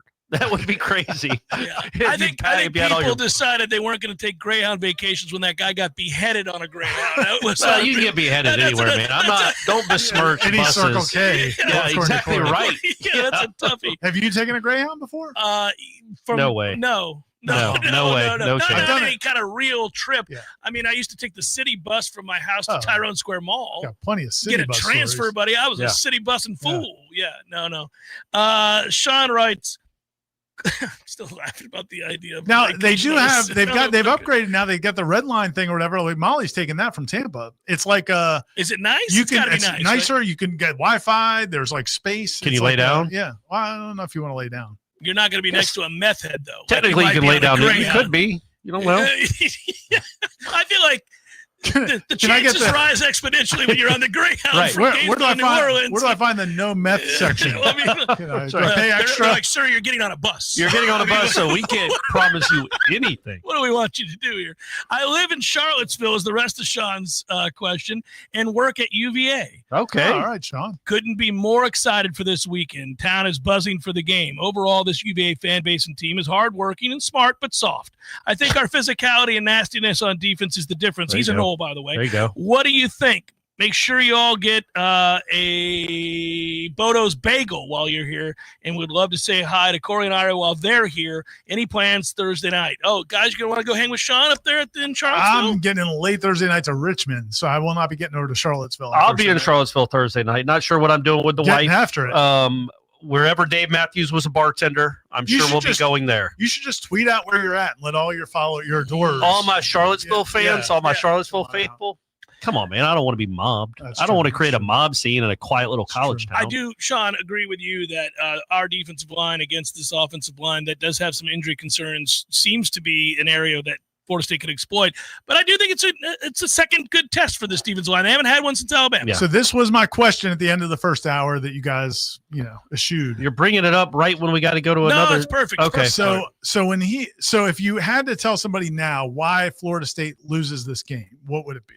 Like, what would be the thing that you're think could be the reason they lose this game? The kid runs around and makes plays, like avoids. Like Marquise Higgins? Yeah, man. Yeah, Marquise Higgins game. Too soon? Don't do it, dude. So it was like 20 years ago. Don't ever do it again. It's the 20-year anniversary of that game. It's unbelievable. That's right. Maybe we'll play Virginia in year 5 of a decade. I do worry about a little bit there. And the only other thing I'd say is, again, I refuse to discredit Florida State's defensive line performance against Alabama. Yeah, but we don't know, do we?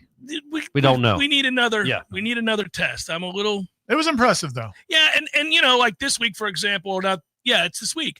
So Jam Miller comes back for Alabama this week against Georgia. So does the Tyreek kid, the nose tackle that missed the game against Florida State. And those are two really important players to them. We'll see how different it makes them look. But yeah, you do wonder. I don't want to discredit it, but that's an area of concern a little bit. Yeah, we don't know how good Lions played well against Alabama. Don't know how good he is though. We know Darrell Jackson's good. Really don't know about James Williams yet either. Like there's a lot of questions that have not been. Jason Jenkins solid-ish player, but is he a difference maker? You know, we don't know. The defensive line is Kevin Wynn may pause. be available. We don't know for sure. I feel like the Desir twins, you know what they are, but they're also freshmen. And Your thought on Kevin Wynn playing? I think he'll play. Okay, getting him ready. There's a build-up for the Miami game. I think there's a chance he'll play. Maybe get him in there for 8-10 snaps. Maybe he can return punts. Walter writes, good afternoon, winners.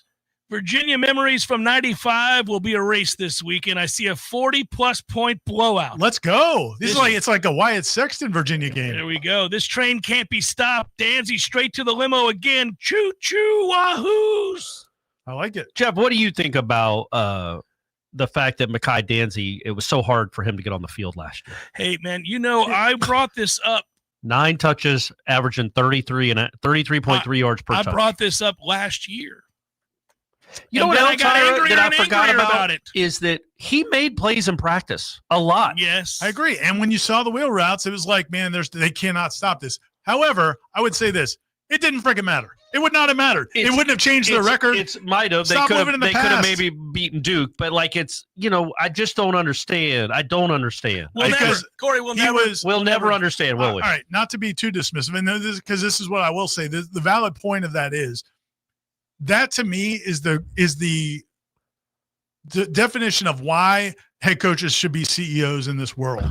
Because I think Mike Norvell was drowning last year. I do too. Everything was going wrong. The season's falling apart. The team's falling apart. And I think he wasn't thinking clearly as he put together offensive game plans. And so things like that could happen. I don't think that would have happened if there was another head coach and Mike Norvell was the OC, or if Mike Norvell was the head coach and somebody else was the OC. I think things like that got lost because of that. But I also don't think it mattered. Who cared? They were terrible. I tell you, cares Mekhi Danzy. God bless that kid for staying around and wanting to still play football after that. I think the way it works is that we were right to point it out. It was a terrible mistake. May not have made a huge difference, but it was all part and parcel to a disaster of a season that we've moved on from. I don't even think about it anymore. It's still funny, though, that kid got 3 touches last year. We're in the middle of a game where Florida State's scoring 12 straight possessions, and Corey's like, we can't get this couldn't guy get him on the field last year? Wasn't good enough last year. Well, and I brought it up on the show a couple times, and I would just get this look from Tom, like, are we going to relitigate this again? I'm like, it is ridiculous that you had one of the fastest people in the world who made plays in practice routinely. Seminole Headlines 93.3 Real Talk Radio Warchant TV continues in a moment. This October, Tallahassee Marzook Shrine Haunted House returns. At 1805 North Monroe Street. Step inside for spine-chilling thrills, twisted corridors, and surprises waiting in every shadow. It's the perfect holiday adventure for you and your friends. Come test your courage and see if you can make it all the way through. The haunted house is open on select days in October, so check the schedule and don't miss out. Proceeds benefit the Marzook Shrine and their important work in our community. That's the Marzook Shrine Haunted House, 1805 North Monroe Street. Enter if you dare.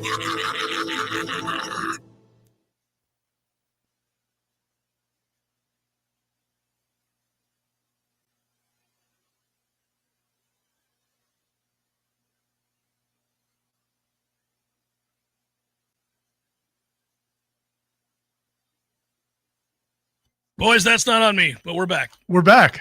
I think. It appears that we are on the air. If you guys can hear us, let us know. I don't know what happened there. This whole thing froze, and I panicked a little bit. So we may be on the radio. I think we're on everything. Okay. I think we're supposed to be on welcome back, everybody. Yeah. No, it's very strange. Very strange. Can the chat confirm or deny that they can actually hear us? Yeah, they can. We hear you. We hear you. Sweet. All good. All good. Thank you. Thank you, everybody. A lot of Twitter questions this week, Jeff. I'm just reminding you. I know you're over there in the Seymour world of Facebook. I had to read that one because there's a couple people that were like, come on, man, I've asked questions for weeks, and I've been ignoring Facebook a little bit. So I was trying to come back around. Understandable. Hey, really quick, what we can't ignore is Tvel, baby. Let's go. Talk about some Tvel. Also, some good news from our friends at Tvel. Maurice just dropped the big news the other day on Instagram, which you guys should follow them on social media, Tvel Brewing.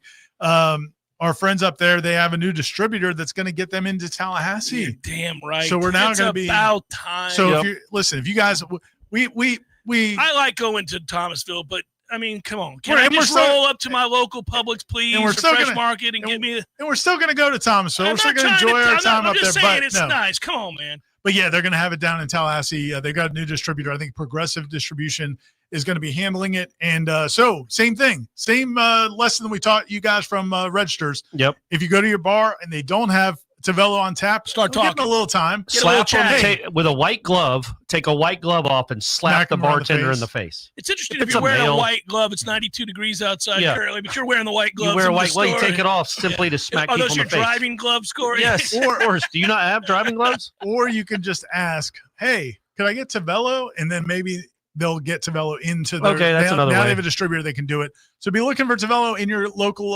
brewing establishments. Yeah. And also go up to Thomasville and take part in the tap house there. I've got an idea for the establishments that don't have Tvel. Start riding your bike in their facility. Oh, there you go. You get Tvel, you get it. Yeah, You get yeah, it. yeah. You just get on your bike, start riding down the beer aisle, back and forth. They're like, "What is going on with He's this a guy?" Tvel guy. Yeah, he's Yeah, a Tvel Tvel guy. Keeps looking. He doesn't see any. Everybody knows. Gents, yes, there it is. Trailer Swift writes, "Gents, I've been singing Beat Virginia like I'm Train instead of Meet Virginia." Yes, You yeah. guys get it? Yeah. One of Train's best songs, Ira. Classic. Anyway, while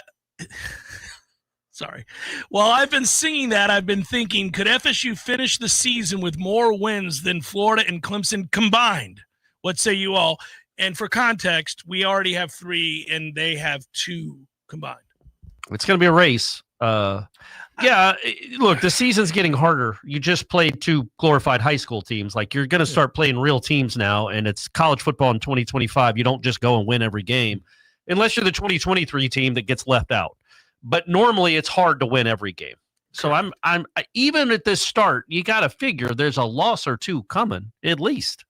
Right? But even if there is, I'm not predicting him to go undefeated. if we were going to pick a number now, like before the season, the number was what, 7.5 or 8, whatever it was. 7.5 from Vegas. Yep. If you were to put the number now, you'd probably put it 9.5. Yeah, Somewhere in that Yeah, that's a ballpark? fair I one. think that's Yep. fair. Yep. So okay, Part of that are is Florida Clemson, State. Are Clemson and Florida going to get to 9 or 10 They're wins? going to get 10 combined? wins Well, combined. let me Yes. just A little tell dicey. you. I don't think Florida's going to get many, buddy. Well, let me get to here. At North Carolina for Clemson next. That's a win. That's an easy win. Good At grief. Boston College is a win. Clemson's going to get. We're you starting to some mount the wins. wins. Clemson's going to get some wins. I don't know if Florida's going to carry a whole lot of water. Yeah, Florida's in the most wins Clemson can get is to 9. Yeah. And Florida, They've got 1. Florida's got they 1 have locked one? and Yeah. loaded. They've only got 1 guaranteed win. Let's go here really quickly for the Florida Gators. Tough times. They got Texas. Tough times here. They have Texas next. Why is that not letting me? I'll pull it up later. It's a bunch of losses, is what it is. Georgia's appears on there somewhere. It appears on paper to be a bunch of losses. Tennessee's on there somewhere. I think certainly that's. Ole Miss probably. Georgia. I can't trust Lane as far as I can throw them. They were better than Florida last year and they lost. They You're had a You're damn right. first-round draft pick playing quarterback for them. Who's now the starter for the Giants? Well, not really. He is. They just announced I'm it. just saying Russ has started every game this year. Yeah, but now they're going to start. Yeah. So here we go. James, Fellas. real quick, James B in the chat said, well, Ira, I'm seeing a joint ad buy between Tvel and Progressive. I'm with you, James. I always like where your head's at. Yep. We'll make it happen. Progressive, if you're listening. Yeah. Join Jump on forces. board. Yeah. Make sure it happens. Fellas, what a start. Glad my optimism from August is paying off. This is from Panama Knoll. I think we keep kicking ass, but I guess I want to know, how do you all feel about backup O-linemen with all the young guys? I know it was Kent State and East Texas A&M, but I'd like your thoughts on those other linemen. I actually was asking Tom for his thoughts last night because I was explaining to him and the listeners that a lot of times in the second half of these games, I'm writing my story. You're writing your column because the game's already decided. And I don't need to know maybe how Jaden Todd or whoever's playing. I do care that, you guys that looked young at center is a quality player. Chavez Thompson, he's for Sandman real. Thompson. Yeah. He apparently is. Have you seen much from the other backup offensive line? Again, inferior competition. Totally inferior competition. Really hard to tell. I didn't engage much at all. They're from still East Texas running the State. ball. I know that whenever they put these guys in, they're running moving well. the football. Yeah, this is where it truly is beneficial to be completely objective about who you're facing. I would love to get excited because they're dominating these guys, but it's hard to know. It's much harder to know. I will say, I do think old Sandman's got a little something to him. He can play, and his technique is good too. So he better with that nickname. I think that's it's a good nickname too. I like it, but it's hard to know about these other offensive linemen right now, and you'll only know really against better competition. Like if Florida State were to get up by 28, hopefully you don't Virginia, need to find out. Yeah. Well, if you get up big, but that'd be cool. Is he called Sandman because he likes that song? It is not. Well, I think a lot of people were he's hoping remembering Mr. Sandman. Yeah, I don't think no, so. not that one. I was talking about the old Sandman, 50s. Oh, I think the Enter Sandman. No, that's a good one too, though. We all thought it was going to be kind of like the Pope. Remember him? Mm-hmm. Because he'll baptize you, right? right? That was the thing. Yeah. So we thought Sandman, like he's putting defensive linemen to sleep. It is not that, apparently. It's not? No, come on, young man. You've got to adapt. What is it? He's like the beach? He's like the beach or something? I think he slept a lot when he was a kid or something. There's some grandmother story he shared or some mom story. Nearly as cool. All right. We'll talk to him. We'll coach him up. Well, we'll say that it's for something else now. What are the odds that Gus calls a double reverse Danzy to Lucas to make Miami fans lose their minds? Feels like it's been perfectly set up. Why would that make Miami fans lose their mind? Just double reverse for that ass. Man, just a little trickeration. Okay. All right. But again, they're not playing Miami this week. No, he's looking ahead. Oh, okay. He's already looking ahead to the Miami game. We can afford to. You can look ahead. I can look ahead. It doesn't make a damn bit of difference. I love it when I do look ahead and I get tweets and texts and people are like, well, what are you doing? You shouldn't look ahead. Doesn't make a difference, buddy. Sports Talk Radio makes no difference. I can look ahead to next year's schedule if I want. Let's talk about that big game in Alabama, Tuscaloosa. Let's Florida go. Game. Yeah, I mean, you can do it. Steve writes, more likely outcome, Danzy makes the Olympic track team or becomes an NFL wide receiver. Oh, yes. Steve, good question. Both likely. No, what's more likely? I think they're both likely. That's not an answer, Ira. I would say it's more likely he's an NFL receiver. I think he's, if he continues this ascent is crazy. He's also showing discernible football skills. Yeah, man, that like going up and getting that ball. That's a play and also bouncing off people Alabama, when he runs. Yeah, exactly. Yeah. Those things, like that's not just easy. Straight. That's not Marvin Bracey, just straight ahead speed. Exactly. So to me, right now, it's so much more lucrative. I think that could be the focus. Now, yeah, there's no doubt he can be an Olympian. There's no doubt he could be an Olympian in track and field and running the 400. Yes, he could get there without question. The question is that how much of that is the focus now that he's this? Because in the spring, Mike Norvell's like, yeah, man, run track. Because he was like the 8th receiver. Yeah. Well, Norvell thought he sucked since he got here, clearly from last year. He wanted him off the team. They're not going to be. He's wasting a scholarship. They may not be as cool with him spending as much time in track next year. We'll see. But he's so good at it. He is an elite sprinter. And also, it hasn't hurt his progression. No. So maybe you let him do both. You do all that. Because you're also sending a message to anybody down the line that wants to play two sports. Oh, yeah. You definitely give them the opportunity if they want to.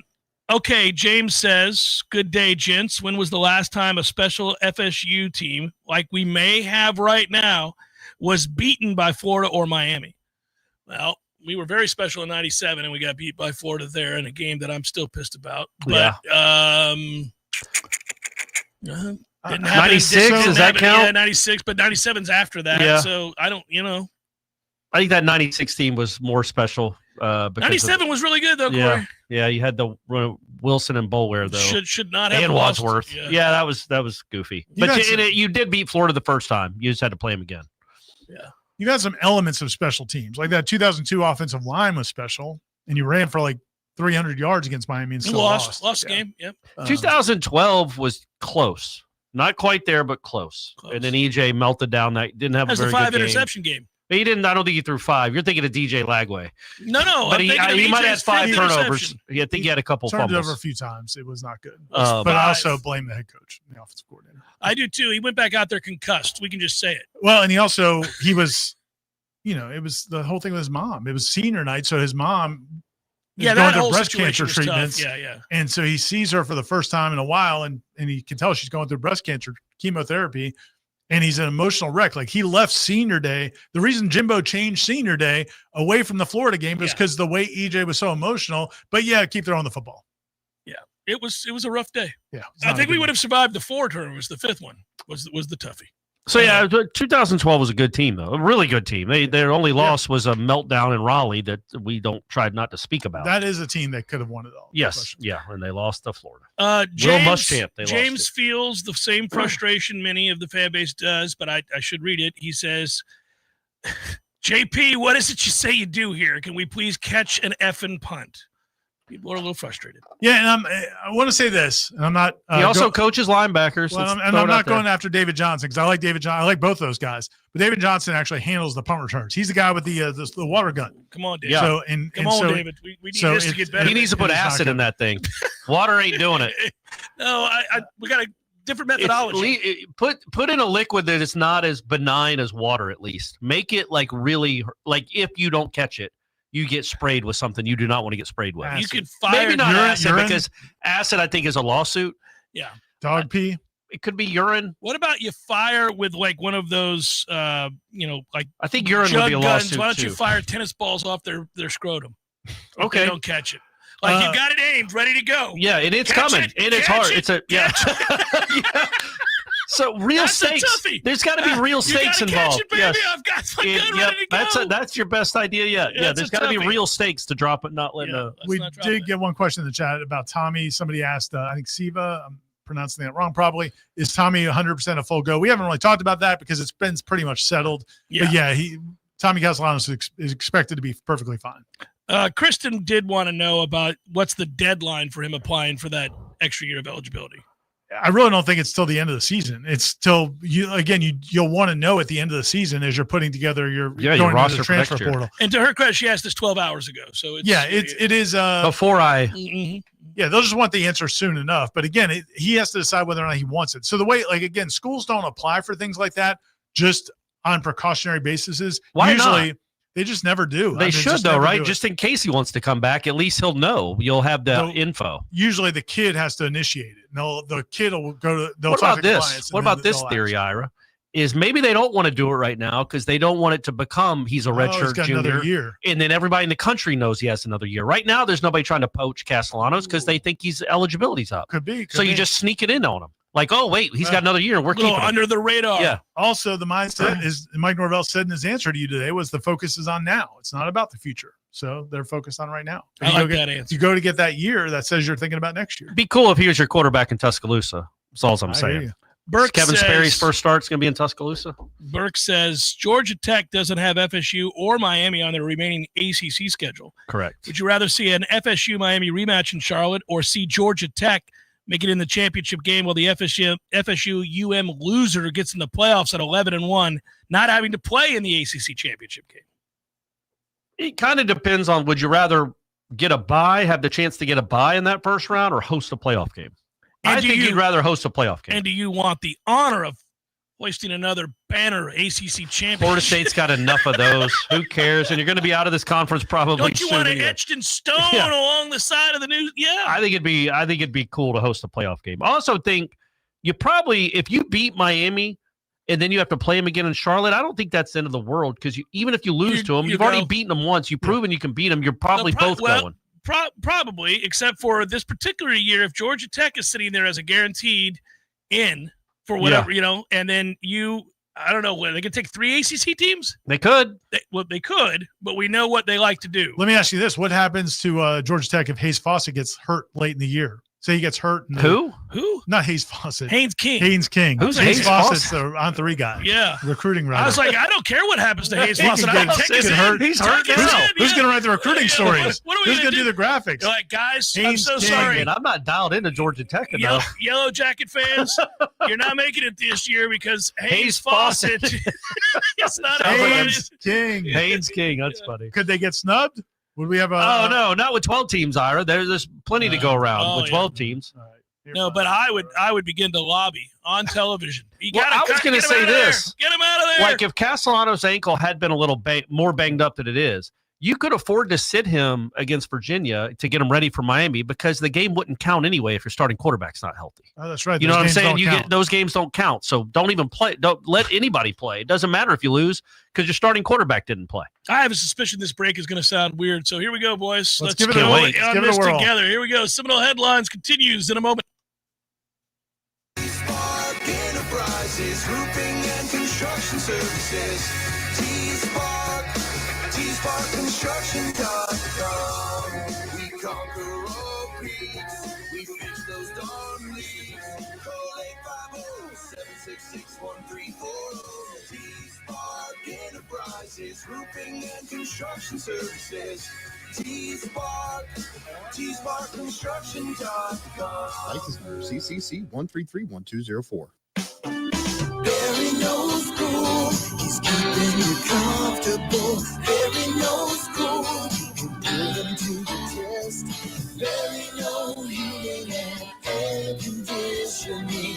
Keeping you comfortable is what Barry does best. No matter how busy life gets, your home is the place where your family and friends show you they care and celebrate with you. That's why the professionals at Barano Heating and Air Conditioning always make sure your home is comfortable. Just like those who matter to you most, Barano will always be there for you. This is Tyler from Barano Heating and Air. Now you can schedule an appointment, purchase or renew your service agreement, or pay your bill from your mobile device. Any day, anytime, anywhere. When you turn to the experts at Carrier and Barano Heating and Air. Online at baranoac.com. Florida license number CAC 1816186. Barry knows heating and air conditioning. Attention all sandwich lovers. Café de Martín is bringing Peruvian fire to your lunch break with their all-new summer sandwich combos. Asado that melts in your mouth. Fried fish so fresh and crispy, it snaps. And smoked pork or chicken? Yes, please. Comboed with Peruvian fries and an iced tea for just $15. Available Tuesday through Friday from 11 to 3. Upgrade your lunch at Café de Martín in the Espositos Shopping Center. Online at cafedemartin.com. Hey, let me tell you about my friends at Tried and True Consulting, a Seminole-owned business that specializes in payments and business solutions. Tried and True's core expertise includes card, ACH, point of sale, mobile, e-commerce, and hosted payment solutions. Tried and True will help you reduce costs and increase your bottom line. That always sounds nice. Whether you're a retailer, restaurant, licensed professional, or service industry, Tried and True is saving you money. Tried and True's expertise extends to payroll, video menu ad boards, IT services, web design, and social media. It's time to make one call and tell the competition to take it on down the road. Call Don or Joe today, 844-464-6653. That's 844-464-6653. When you do business with Tried and True, they contribute 10% of the net revenue to the battle's end. So go Tried and True today. Call 844-464-6653. Love to compete on the dartboard? Then it's time to head to the CP. The Corner Pocket Bar and Grill is Tallahassee's premier dart bar, featuring steel tip boards and soft tip internet play. The Corner Pocket hosts leagues and tournaments regularly. Just check out their social media to find a time that works for you. And in between games, grab a pint and a bite in the cool AC, or enjoy yourself outside on the deck. Whether you want to catch a game or start one of your own, the place to be is the Corner Pocket Bar and Grill, 2475 Appalachie Parkway. Tallahassee loves the Corner Pocket. Life is stressful. Dinner shouldn't be. That motto is why Register Sausage has been doing business in the Florida Panhandle and Lower Alabama for over 75 years. A proud sponsor of Seminole Headlines, Register Sausage always provides the best Southern smoked sausage to over 140 grocery stores and restaurants throughout the Southeast. Headliners have discovered the Register's difference. You can too. To find a store that carries Registers near you or to buy directly, head to registermeats.com. That's registermeats.com. Register Sausage. Yay, sausage! Seminole Headlines returns now. Head to YouTube and search for Warchant TV today to catch the show live or on demand. Now, here's Jeff Cameron, Ira Schofel, and Corey Clark. Worked out better than I thought it would, boys. We Right, that got was things great. back on track. That was No great. problems there. Darren says, who would your Mount Rushmore of college play-by-play announcers be? And then he gives his list. He has Keith Jackson, Sure. Brad Nessler. Yeah, I like Brad Nessler. I like Brad a lot. Hey, basketball too. It's a good one. I'm a huge Vern Lundquist guy. He's got Vern. Vern was Okay. great, all-time great. Ron Franklin, good old Ron. And he asked any other suggestions. Well, Brent Musburger. Yeah, from Musburger, obviously Tessitore. Lindsey Nelson. Who? Oh, yeah, old school. Yeah, old school there. I like Sean McDonough. I love Sean McDonough. I think he does a good job. Yeah. I enjoyed Because he'll call McHugh out when they were officials. losing. Yeah, you like me, but he's a radio guy. The best thing about McDonough is he's been a cranky old man for 30 years. Snarky and angry, he's all the snarky time. about the referees too. He's like, well, that's a horrible call. Even when the color analyst is trying to like couch it a little bit, he's like, well, no, you look at right here. He's 3 yards short. This is a ridiculous call. He's got no time for mistakes. I'm going to go old school. I love me some Kurt Gowdy back in the day. Oh, look at you. That is old. And a little Don Criqui. Don Criqui was the man. Tim Brando? Nah, so much. Somebody brought up in the chat the Testator with his shirt unbuttoned last time. It was good luck. Yeah, I was like, goodness gracious. Hardcore. What about Fowler? What do we think about Fowler? I don't think he's great at it. Not a big fan. Yeah. Joe writes, hardcore. Glad you're back in the studio. Yeah. With the dueling tromboners. Nicely done. I think it's officially a trombonist. Yeah, but tromboners is that's the route he went with tromboners. When does the University of Miami tell Michael Irvin to lay off a little bit? I'm sure his checks are appreciated, but come on, man.